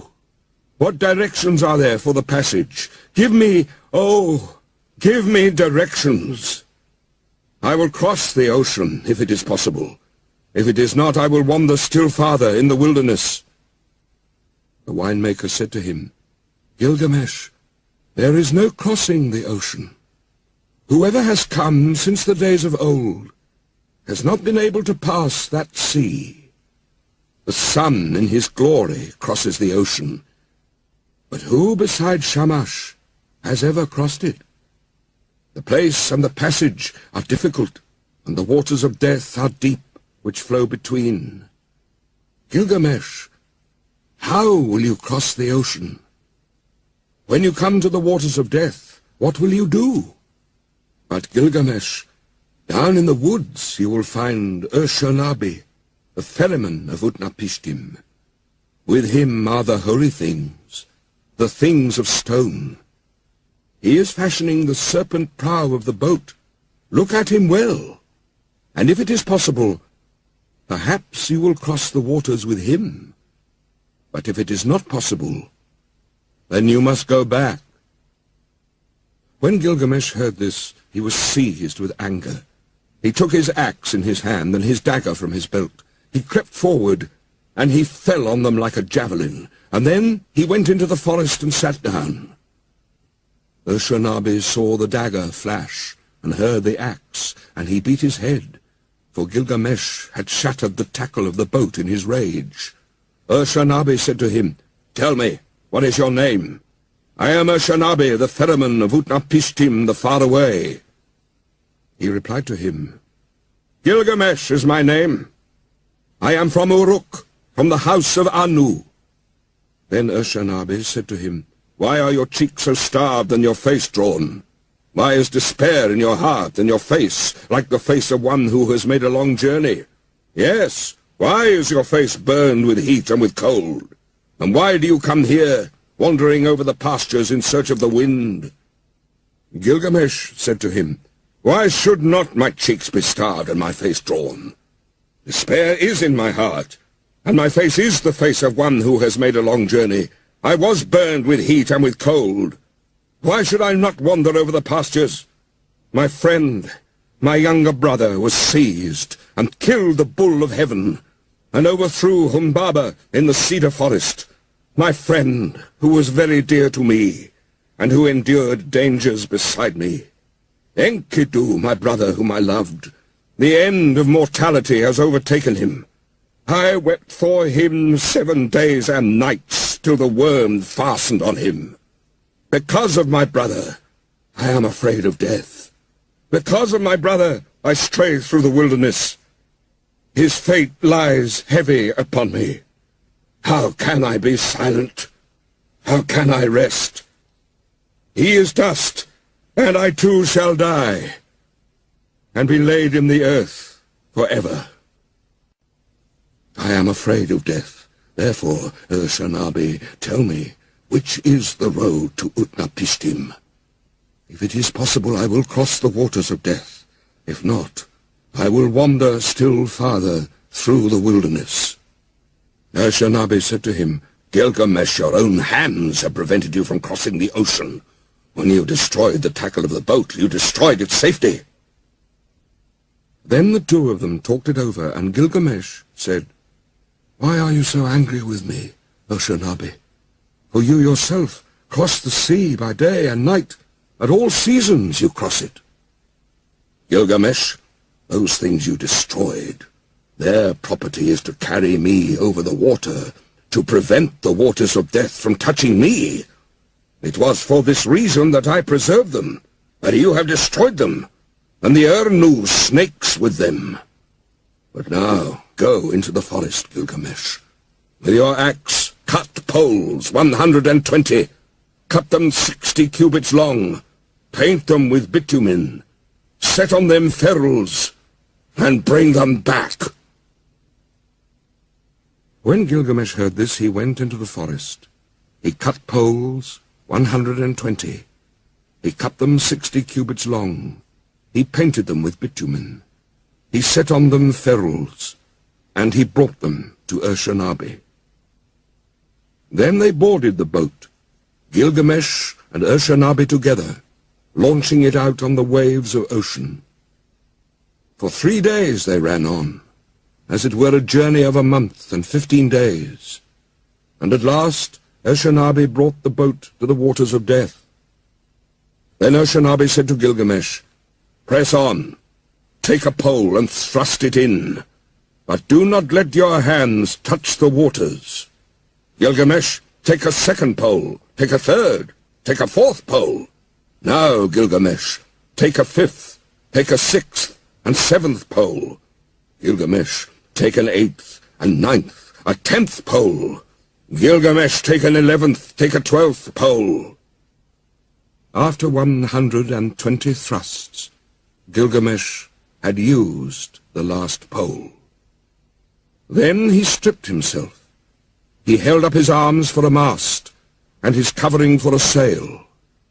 So Ashurbanipal the ferryman brought Gilgamesh to Utnapishtim, whom they call the Far Away, who lives in Dilmun, at the place of the sun's transit, eastward of the mountain. To him alone of men the gods had given everlasting life. Now Utnapishtim, where he lay at ease, looked into the distance, and he said in his heart, musing to himself, Why does the boat sail here, without tackle and mast? Why are the sacred stones destroyed? And why does the master not sail the boat? The man who comes is none of mine. Where I look I see a man whose body is covered with skins of beasts. Who is this who walks up the shore behind Ashurbanipal? For surely he is no man of mine. So Utnapishtim looked at him and said, What is your name, you who come here, wearing the skins of beasts, with your cheeks starved and your face drawn? Where are you hurrying to now? For what reason have you made this great journey, crossing the seas whose passage is difficult? Tell me the reason for your coming. He replied, Gilgamesh is my name. I am from Uruk, from the house of Anu. Then Utnapishtim said to him, If you are Gilgamesh, why are your cheeks so starved and your face drawn? Why is despair in your heart, and your face like the face of one who has made a long journey? Yes, why is your face burned with heat and cold? And why do you come here, wandering over the wilderness in search of the wind? Gilgamesh said to him, Why should not my cheeks be starved, and my face drawn? Despair is in my heart, and my face is the face of one who has made a long journey. It was burned with heat and with cold. Why should I not wander over the pastures? My friend, my younger brother, who seized and killed the bull of heaven, and overthrew Humbaba in the cedar forest, my friend who was very dear to me, and endured dangers beside me, Enkidu, my brother, whom I loved, the end of mortality has overtaken him. I wept for him 7 days and nights, till the worm fastened on him. Because of my brother, I am afraid of death. Because of my brother, I stray through the wilderness. His fate lies heavy upon me. How can I be silent? How can I rest? He is dust, and I shall die also, and be laid in the earth forever. Again Gilgamesh said, speaking to Utnapishtim, It is to see Utnapishtim, whom we call the Far Away, that I have come this journey. For this I have wandered over the world. I have crossed many difficult ranges. I have crossed the seas. I have wearied myself with travelling. My joints are aching, and I have lost acquaintance with sleep, which is sweet. My clothes were worn out before I came to the house of Siduri. I have killed the bear and hyena, the lion and panther, the tiger, the stag and the ibex, all sorts of wild game and the small creatures of the pastures. I ate their flesh and I wore their skins, and that was how I came to the gate of the young woman, the maker of wine, who barred her gate of pitch and bitumen against me. But from her I had news of the journey. So then I came to Ashurbanipal the ferryman, and with him I crossed over the waters of death. O Father Utnapishtim, you who have entered the assembly of the gods, I wish to question you concerning the living and the dead. How shall I find the life for which I am searching? Utnapishtim said, There is no permanence. Do we build a house to stand forever? Do we seal a contract to hold for all time? Do brothers divide an inheritance to keep forever? Does the flood time of rivers endure? It is only the nymph of the dragonfly who sheds her lava and sees the sun in his glory. From the days of old, there is no permanence. The sleeping and the dead, how alike they are. They are like a painted death. What is there between the master and the servant when both have fulfilled their doom? When the Anunnaki, the judges, come together, and Mamatun, the mother of destinies, together they decree the fates of men. Life and death they allot, but the day of death they do not disclose. Then Gilgamesh said to Utnapishtim the Far Away, I look at you now, Utnapishtim. and your appearance is no different from mine.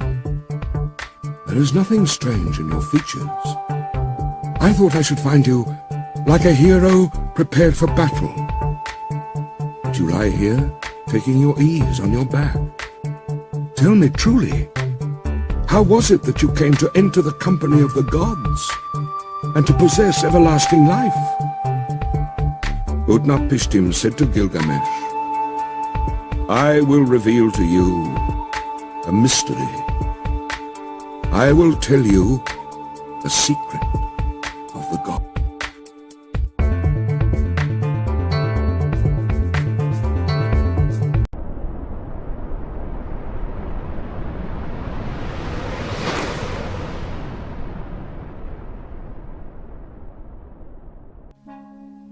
You know the city, Sharupak. It stands on the banks of Euphrates. That city grew old, and the gods that were in it were old. There was Anu, lord of the firmament, their father, and warrior Enlil, their counselor, Ninurta, the helper, and Ennugi, watcher over canals. And with them also was Ea. In those days the world teemed, the people multiplied, the world bellowed like a wild bull, and the great god was aroused by the clamour. Enlil heard the clamour, and he said to the gods in council, The uproar of mankind is intolerable, and sleep is no longer possible by reason of the babble. So the gods agreed to exterminate mankind. Enlil did this, but Ea, because of his oath, warned me in a dream. He whispered their words to my house of reeds. Reed house, wall, O wall, hearken, reed house, wall, reflect. O man of Sharupak, son of Ubaratutu, tear down your house, and build a boat, abandon possessions, and look for life. Despise worldly goods, and save your soul alive. Tear down your house, I say, and build a boat.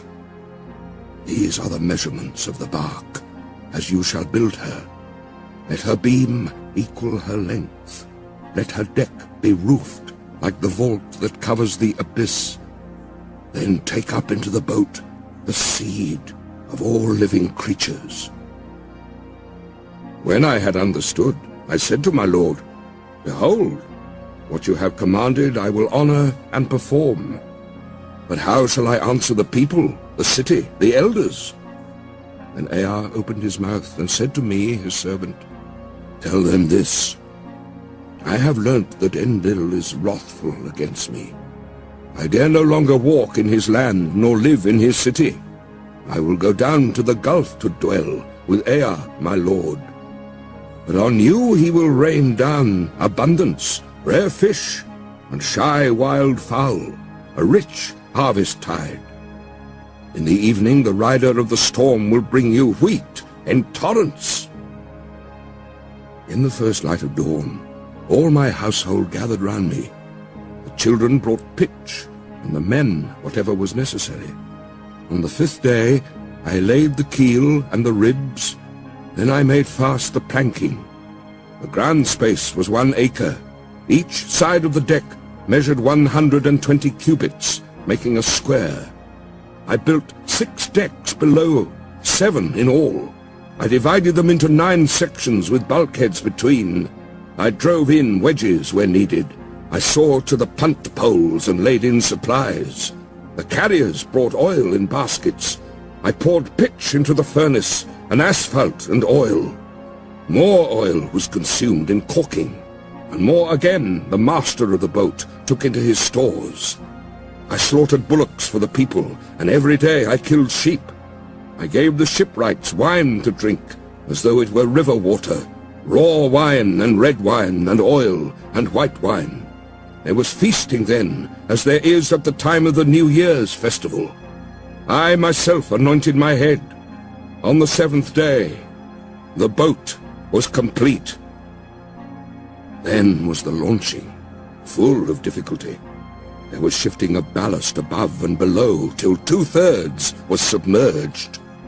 I loaded into her all that I had of gold and of living things, my family, my kin, the beast of the field, both wild and tame, and all the craftsmen. I sent them on board, for the time that Shamash had ordained was already fulfilled, when he said, "In the evening, when the rider of the storm sends down the destroying rain, enter the boat and batten her down." The time was fulfilled. The evening came. The rider of the storm sent down the rain. I looked out at the weather, and it was terrible. So I too boarded the boat and battened her down. All was now complete, the battening and the caulking. So I handed the tiller to Pazur-Amuri, the steersman, with the navigation and the care of the whole boat. With the first light of dawn, a black cloud came from the horizon. It thundered within, where Adad, lord of the storm, was riding. In front, over hill and plain, Shulat and Hanish, heralds of the storm, led on. Then the gods of the abyss rose up. Nergal pulled out the dams of the nether waters. Ninurta, the warlord, threw down the dikes, and the 7 judges of hell, the Anunnaki, raised their torches, lighting the land with their livid flame. A stupor of despair went up to heaven when the god of the storm turned daylight to darkness, when he smashed the land like a cup. One whole day the tempest raged, gathering fury as it went. It poured over the people like the tides of battle. A man could not see his brother, nor the people be seen from heaven. Even the gods were terrified at the flood. They fled to the highest heaven, the firmament of Anu. They crouched against the walls, cowering like curs. Then Ishtar, the sweet-voiced queen of heaven, cried out like a woman in travail, "Alas! The days of old are turned to dust, because I commanded evil.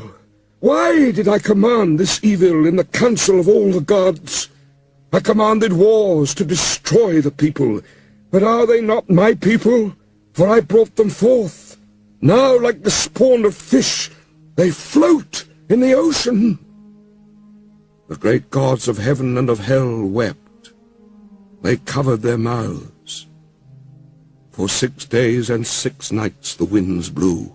Torrent and tempest and flood overwhelmed the world. Tempest and flood raged together like warring hosts.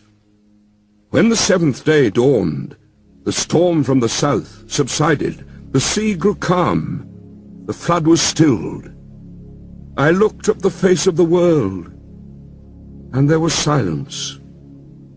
All mankind was turned to clay. The surface of the sea stretched as flat as a rooftop. I opened a hatch, and the light fell on my face. Then I bowed low. I sat down and I wept. The tears streamed down my face, for on every side was the waste of water. I looked for land in vain, but 14 leagues distant there appeared a mountain, and there the boat grounded. On the mountain of Nisir the boat held fast. She held fast and did not budge. 1 day she held, and a 2nd day on the mountain of Nisir she held fast and did not budge. A 3rd day and a 4th day she held fast on the mountain and did not budge. A 5th day and a 6th day she held fast on the mountain. When the 7th day dawned, I loosed a dove and let her go. She flew away, but finding no resting place, she returned. Then I loosed a swallow, and she flew away, but finding no resting place, she returned. I loosed a raven. She saw that the waters had retreated. She ate, she flew around, she cawed, and she did not come back. Then I threw everything open to the 4 winds. I made a sacrifice and poured out a libation on the mountaintop. 7 and again 7 cauldrons I set up on their stands. I heaped up wood and cane and cedar and myrtle. When the gods smelled the sweet savour, they gathered like flies over the sacrifice. Then at last Ishtar also came.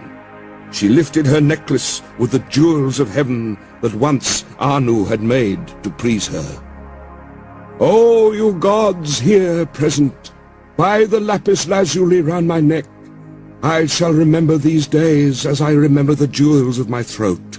These last days I shall not forget. Let all the gods gather round the sacrifice, except Enlil. He shall not approach this offering, for without reflection he brought the flood.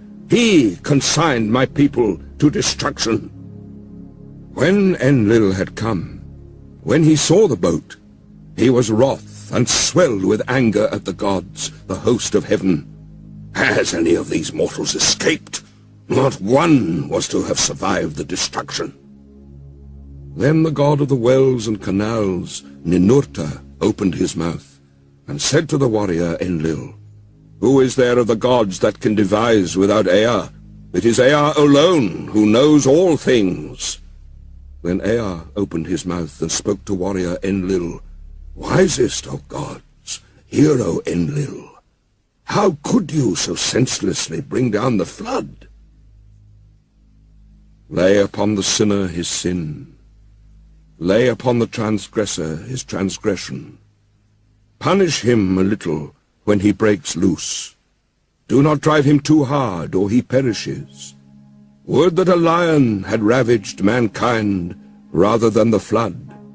Would that a wolf had ravaged mankind rather than the flood. Would that famine had wasted the world rather than the flood.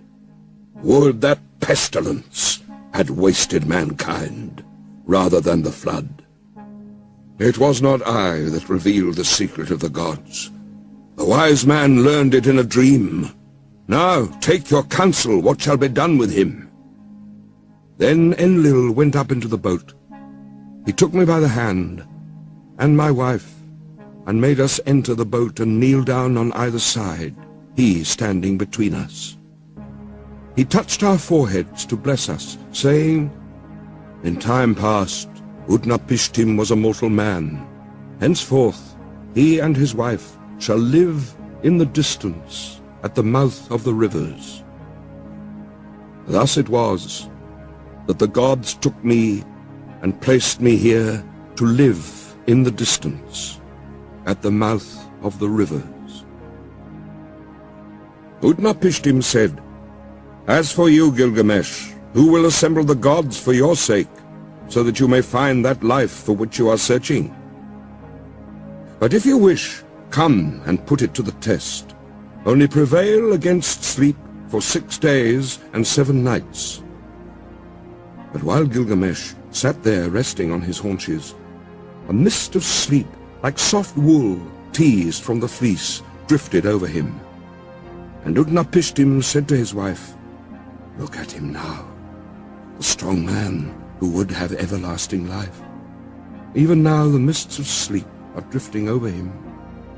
His wife replied, Touch the man to wake him, so that he may return to his own land in peace, going back through the gate by which he came. Utnapishtim said to his wife, All men are deceivers. Even you he will attempt to deceive. Therefore bake loaves of bread, each day 1 loaf, and put it beside his head, and make a mark on the wall to number the days he has slept. So she baked loaves of bread, each day 1 loaf, and put it beside his head, and she marked on the wall the days that he slept. And there came a day when the first loaf was hard, the second loaf was like leather, the third was soggy, the crust of the fourth had mold, the fifth was mildewed, the sixth was fresh, and the seventh was still on the embers. Then Utnapishtim touched him, and he woke. Gilgamesh said to Utnapishtim the far away, I hardly slept when you touched and roused me. But Utnapishtim said, "Count these loaves, and learn how many days you slept. For your first is hard, your second like leather, your third is soggy, the crust of your fourth has mold, your fifth is mildewed, your sixth is fresh, and your seventh was still over the glowing embers when I touched and woke you." Gilgamesh said, "What shall I do? O Utnapishtim, where shall I go? Already the thief in the night has hold of my limbs. Death inhabits my room. Wherever my foot rests, there I find death." Then Utnapishtim spoke to Ur-Shanabi the ferryman. "Woe to you, Ur-Shanabi! Now and forevermore you have become hateful to this harborage. It is not for you nor for you are the crossings of this sea. Go now, banished from the shore. But this man before whom you walked, bringing him here, whose body is covered with foulness, and the grace of whose limbs has been spoiled by wild skins, take him to the washing place. There he shall wash his long hair clean as snow in the water. He shall throw off his skins, and let the sea carry them away. And the beauty of his body shall be shown. The fillet on his forehead shall be renewed, and he shall be given clothes to cover his nakedness. Till he reaches his own city, and his journey is accomplished, these clothes will show no sign of age. They will wear like a new garment."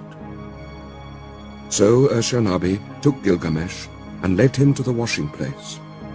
He washed his long hair as clean as snow in the water.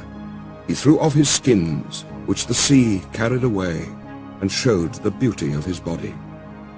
He renewed the fillet on his forehead, and to cover his nakedness gave him clothes which would show no sign of age, but would wear like a new garment till he reached his own city, and his journey was accomplished. Then Gilgamesh and Ur-Shanabi launched the boat onto the water and boarded it, and they made ready to sail away. But the wife of Utnapishtim the faraway said to him, "Gilgamesh came here wearied out. He is worn out. What will you give him to carry him back to his own country?" So Utnapishtim spoke, and Gilgamesh took a pole and brought the boat in to the bank. "Gilgamesh, you came here a man, wearied out. You have worn yourself out. What shall I give you to carry you back to your own country?" "Gilgamesh, I shall reveal a secret thing. It is a mystery of the gods that I am telling you. There is a plant that grows under the water. It has a prickle like a thorn, like a rose. It will wound your hands, but if you succeed in taking it, then your hands will hold that which restores his lost youth to a man." When Gilgamesh heard this, he opened the sluices so that a sweet water current might carry him out to the deepest channel. He tied heavy stones to his feet, and they dragged him down to the waterbed. There he saw the plant growing. Although it pricked him, he took it in his hands. Then he cut the heavy stones from his feet, and the sea carried him and threw him onto the shore. Gilgamesh said to Ur-Shanabi the ferryman, "Come here and see this marvelous plant. By its virtue, a man may win back all his former strength. I will take it to Uruk of the strong walls. There I will give it to the old men to eat. Its name shall be, The Old Men Are Young Again. And at last I shall eat it myself, and have back all my lost youth." So Gilgamesh returned by the gate through which he had come. Gilgamesh and Ur-Shanabi went together. They travelled their 20 leagues, and then they broke their fast. After 30 leagues, they stopped for the night. Gilgamesh saw a well of cool water, and he went down and bathed. But deep in the pool there was lying a serpent, and the serpent sensed the sweetness of the flower. It rose out of the water and snatched it away, and immediately it sloughed its skin and returned to the well. Then Gilgamesh sat down and wept. The tears ran down his face, and he took the hand of Ur-Shanabi. "Oh, Ur-Shanabi, was it for this that I toiled with my hands? Is it for this I have wrung out my heart's blood? For myself I have gained nothing, not I, but the beast of the earth has joy of it now. Already the stream has carried it 20 leagues back to the channels where I found it. I found a sign, and now I have lost it. Let us leave the boat on the bank and go." After 20 leagues, they broke their fast. After 30 leagues, they stopped for the night. In 3 days they had walked as much as a journey of a month and 15 days. When the journey was accomplished, they arrived at Uruk, the strong-walled city. Gilgamesh spoke to him, to Ur-Shanabi the ferryman. "Ur-Shanabi, climb up onto the wall of Uruk. Inspect its foundation terrace, and examine well the brickwork. See if it is not of burnt bricks. And did not the 7 wise men lay these foundations? 1/3 of the whole is city, 1/3 is garden, and 1/3 is field, with the precinct of the goddess Ishtar. These parts and the precinct are all Uruk." This too was the work of Gilgamesh the king, who knew the countries of the world. He was wise, he saw mysteries, and knew secret things. He brought us a tale of the days before the flood. He went a long journey, was weary, worn out with labor, and returning, engraved on a stone the whole story. The destiny was fulfilled which the father of the gods, Enlil of the mountain, had decreed for Gilgamesh. In nether earth the darkness will show him a light. Of mankind, all that are known, none will leave a monument for generations to come to compare with his. The heroes, the wise men, like the new moon, have their waxing and waning.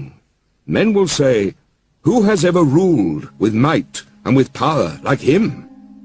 As in the dark month, the month of shadows, so without him there is no light. "Oh, Gilgamesh, this was the meaning of your dream. You were given the kingship. Such was your destiny. Everlasting life was not your destiny.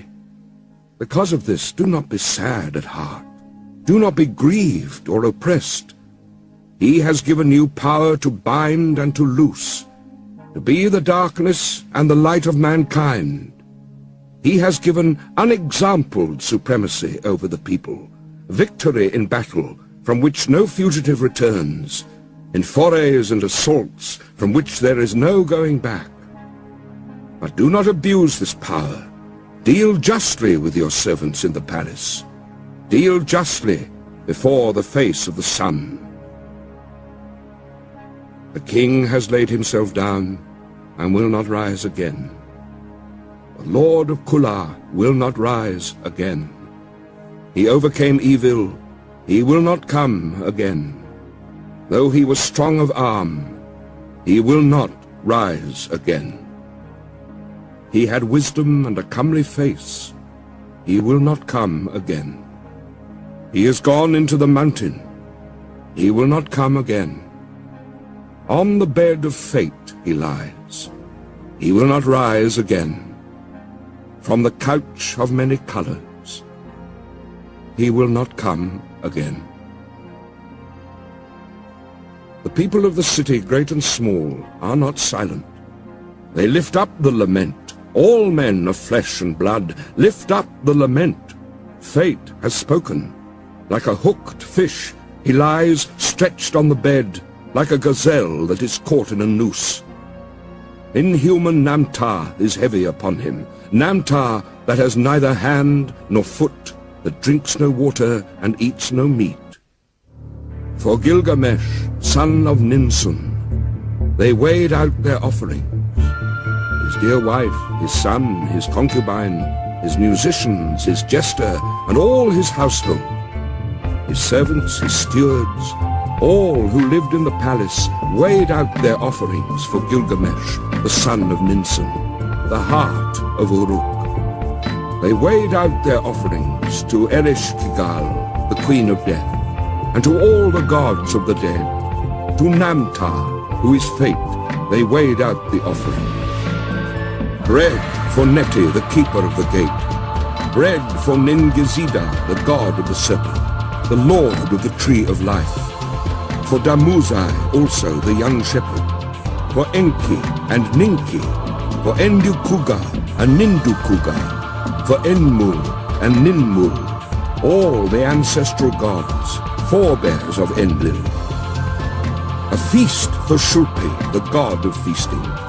For Samukan, god of the herds. For the mother Ninhusak, and the gods of creation in the place of creation.